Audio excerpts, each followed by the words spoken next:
Presented by SMS Dhamal.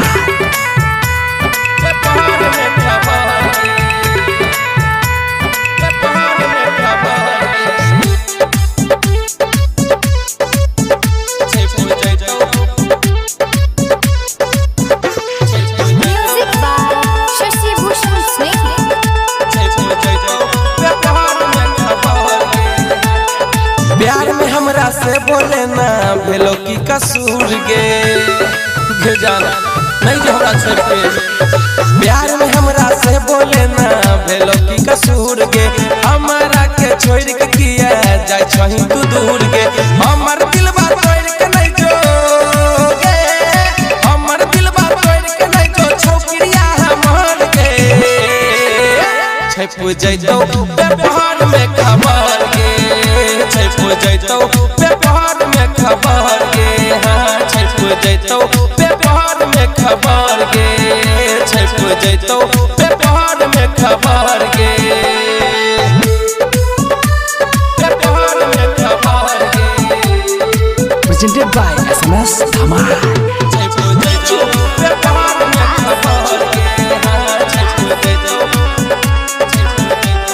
गे सोना हमरा जैसन प्यार करे वाला नहीं मिलतो भले भूल जो तू हमरा हमर दिल ने भूलतो हमर दिल ने भूलतो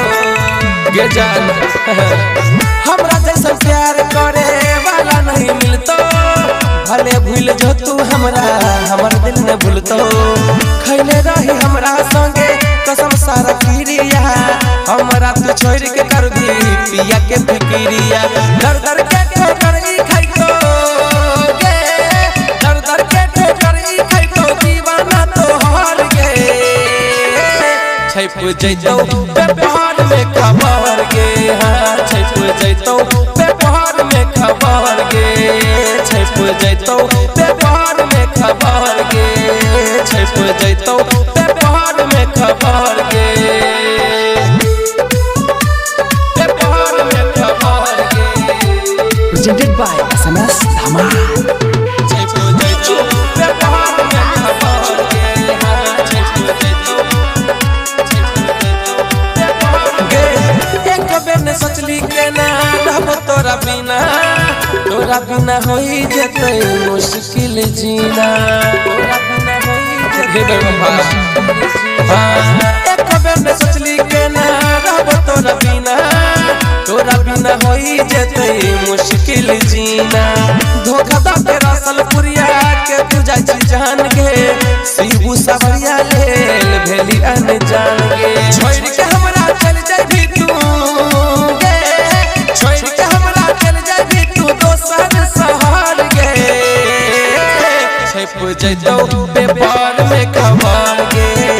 छप जइतो व्यापार में खबर गे हां छप जइतो व्यापार में खबर गे